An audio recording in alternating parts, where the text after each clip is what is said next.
ಪರಿಷತ್ ಚುನಾವಣೆಯಲ್ಲಿ ಅಡ್ಡ ಮತದಾನದ ವಿವಾದದ ನಡುವೆ ಬೇಲೂರು ಶಾಸಕ ಎಚ್.ಕೆ. ಸುರೇಶ್ ಅವರು ಶ್ರೀ ಕ್ಷೇತ್ರ ಧರ್ಮಸ್ಥಳಕ್ಕೆ ಬಂದು ಮಂಜುನಾಥನ ಎದುರು ತಾನು ಅಡ್ಡ ಮತದಾನ ಮಾಡಿಲ್ಲ, ಪಕ್ಷ ನಿಷ್ಠೆ ತೋರಿದ್ದೇನೆ ಅನ್ನೋದನ್ನ ಹೇಳಿದ್ದಾರೆ. ಇದ್ರ ಬಗ್ಗೆ ಮಾತಾಡ್ಲಿಕ್ಕೆ ನಮ್ಮೊಂದಿಗೆ ಸುರೇಶ್ ಅವರು ಇದ್ದಾರೆ. ಶಾಸಕ ಸುರೇಶ್ ಅವರು, ಸರ್, ಈಗ ನಿಮ್ಮ ಮೇಲೆ ಏನು ಆರೋಪ ಬಂದಿತ್ತ? ಯಾಕಂದ್ರೆ ರಾಜ್ಯ ಅಧ್ಯಕ್ಷರು ಈಗಾಗಲೇ ಈ ಏನು ಆಣೆ ಪ್ರಮಾಣದ ಬಗ್ಗೆ ಏನು ಹೇಳಿಲ್ಲ. ಯಾಕಂದ್ರೆ ಅದು ಮೊದಲು ಒಂದು ಅನೌನ್ಸ್ ಮಾಡಿದ್ರು, ಅದ ನಂತರ ಹಿರಿಯರ ಒಂದು ಸೂಚನೆ ಬಂದ ನಂತರ ಅದನ್ನ ಕೈ ಬಿಟ್ಟಿದ್ರು. ಈಗ ನೀವು ಬಂದು ಆಣೆ ಪ್ರಮಾಣ ಮಾಡುವ ಉದ್ದೇಶ ಇಲ್ಲ? ಬಹುಶಃ ರಾಜ್ಯಾಧ್ಯಕ್ಷರು ಹೇಳಕ್ಕಿಂತ ಮುಂಚೆ 18ನೇ ತಾರೀಕು ವಿಧಾನ ಪರಿಷತ್ತಿನ ಚುನಾವಣೆ ಆದಂಥದ್ದು. 18ನೇ ಸುಮಾರು ಒಂದು 8 ರಿಂದ 9 ಗಂಟೆ ಒಳಗಡೆ ದೃಶ್ಯ ಮಾಧ್ಯಮಗಳೇ ಬಂತು ಅಂತಕ್ಕಂಥದ್ದನ್ನು ನಮ್ಮ ಮುಖಂಡರುಗಳು ನನ್ನ ಗಮನಕ್ಕೆ ತಂದರು.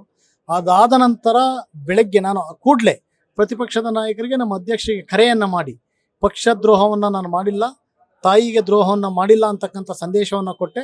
ಅದಾದ ನಂತರ ಬೆಳಗ್ಗೆ ಪಕ್ಷದ ಅಧ್ಯಕ್ಷರಿಗೆ, ವಿಪಕ್ಷದ ನಾಯಕರಿಗೆ, ನಮ್ಮ ರಾಜ್ಯ ಉಸ್ತುವಾರಿಗಳಿಗೆ ಪತ್ರವನ್ನು ಬರೆದು, ಸಂಘಟನಾ ಪ್ರಧಾನ ಕಾರ್ಯದರ್ಶಿಗಳಿಗೆ ಪತ್ರವನ್ನು ಬರೆದು, ಅದೇ ರೀತಿಯಲ್ಲಿ ಯಾವ ದೃಶ್ಯ ಮಾಧ್ಯಮದಲ್ಲಿ ಅದು ಪ್ರಸಾರ ಆಗಿತ್ತು ಅವರಿಗೆ ನೋಟಿಸನ್ನು ಸಹ, ಡಿಫಾರ್ಮೇಷನ್ ಕೇಸ್ ನೋಟಿಸನ್ನು ಸಹ ಸರ್ವ್ ಮಾಡಿಸಿರ್ತಕ್ಕಂಥದ್ದು. ಯಾಕೆಂದರೆ ನಾನು ತಪ್ಪು ಮಾಡಿಲ್ಲ, ನನ್ನ ಮೇಲೆ ಆರೋಪ ಬಂದಿದೆ. ಆರೋಪ ಮುಕ್ತ ಆಗಬೇಕು ಅಂದರೆ ನನ್ನ ಗಟ್ಟಿತನವನ್ನು ಸಾರ್ವಜನಿಕರ ಮುಂದೆ, ನನ್ನ ಕ್ಷೇತ್ರದ ಜನತೆ ಮುಂದೆ ಇಡಬೇಕು. ಅದ್ರ ಜೊತೆಯಲ್ಲಿ ಇವತ್ತೆಲ್ಲ ಸಾರ್ವಜನಿಕರು ಒಂದಲ್ಲ ಒಂದು ರೀತಿಯಲ್ಲಿ ಆ ಭಗವಂತನ ಮೇಲೇನೆ ನಾವೆಲ್ಲ ಇರ್ತಕ್ಕಂಥವ್ರು. ಇವತ್ತು ಪವಿತ್ರ ಕ್ಷೇತ್ರ, ಪವಿತ್ರ ಭೂಮಿ, ನಮ್ಮ ಭಾರತ ಭೂಮಿನೇ ಪವಿತ್ರ. ಅದರಲ್ಲೂ ಪವಿತ್ರವಾದಂತಹ ಪುಣ್ಯ ಭೂಮಿ ಯಾವುದು ಅಂತಂದರೆ ಧರ್ಮಸ್ಥಳ. ಇಲ್ಲಿ ಪ್ರಮಾಣವನ್ನು ಮಾಡಿದರೆ ಈ ಬಂದಿರತಕ್ಕಂಥ ಒರೆಸಿರ್ತಕ್ಕಂಥ ಕಳಂಕಕ್ಕೆ ಒಂದು ನಾಂದಿಯನ್ನು ಆಡ್ದಂಗಾಗುತ್ತೆ.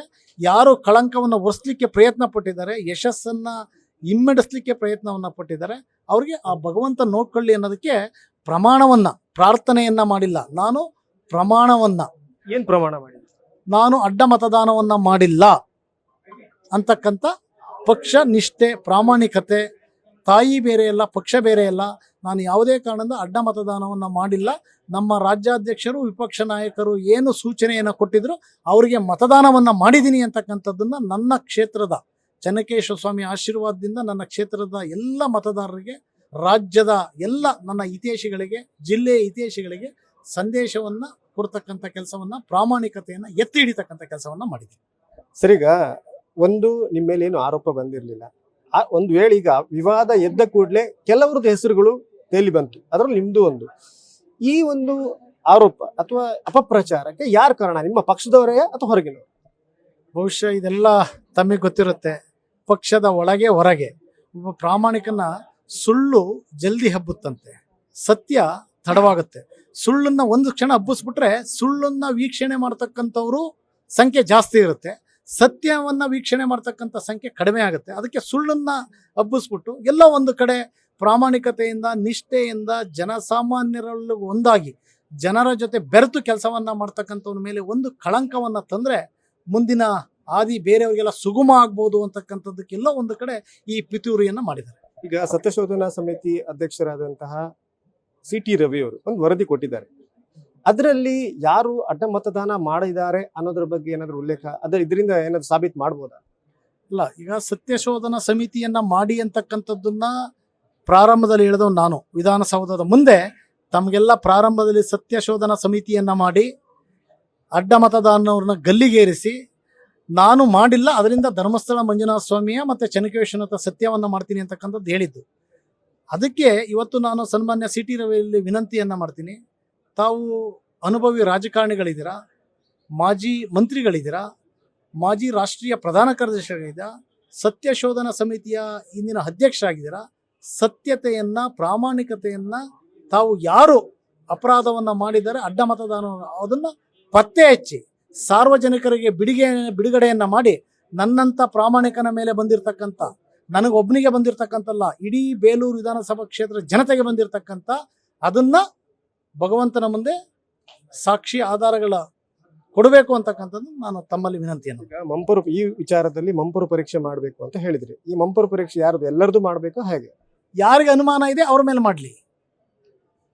10 ಜನ, 12 ಜನ ಇದ್ದಾರೆ. 12 ಜನದಲ್ಲಿ 4 ಜನ ಅವ್ರ ಕಡೆ ಹೋದ್ರು ಅಂದ್ರು. 8 ಜನ ಇದ್ದಾರೆ. 8 ಜನದಲ್ಲಿ ಒಂದು ಅಸಿಂಧು ಆಗಿದೆ ಅಂದ್ರು. 8 ಜನ ಅಂತೂ ಇದಾರಲ್ವಾ, ಅದರಲ್ಲಿ ನಾನೇ ಮಂಪರ ಪರೀಕ್ಷೆಗೆ ಮೊದಲು ಈಡಾಗ್ತೀನಿ.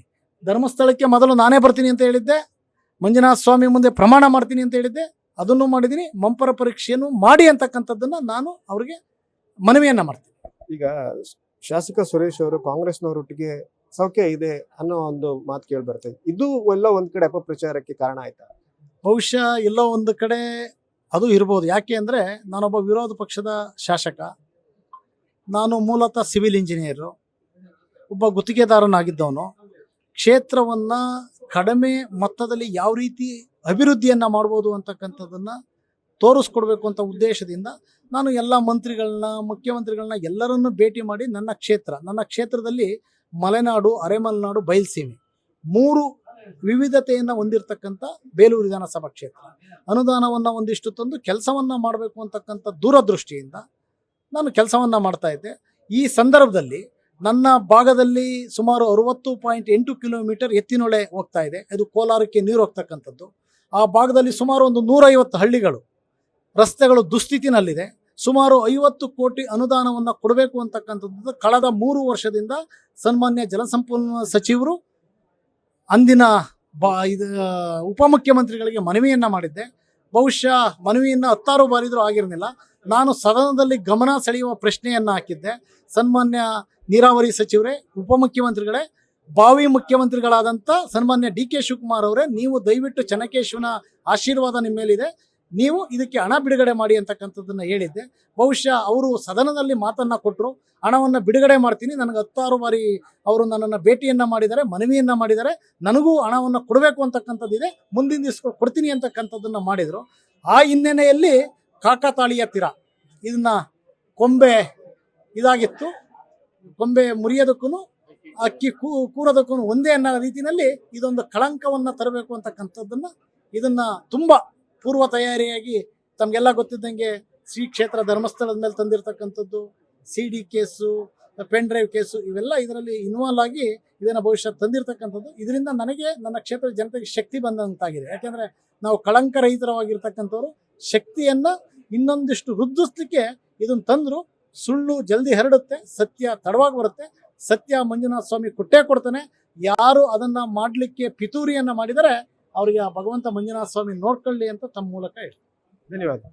ಇದಿಷ್ಟು ಶಾಸಕ ಸುರೇಶ್ ಅವರ ಮಾತು. ಕ್ಯಾಮರಾಮನ್ ಪ್ರಶಾಂತ್ ಅವರೊಂದಿಗೆ ಕಿರಣ್ ವಿಸಿರ್ಸ್ಕ, news first, Mangaluru. News first ನಿರ್ಭೀತಿಯಿಂದ ನಿಮ್ಮ ಪರವಾಗಿ.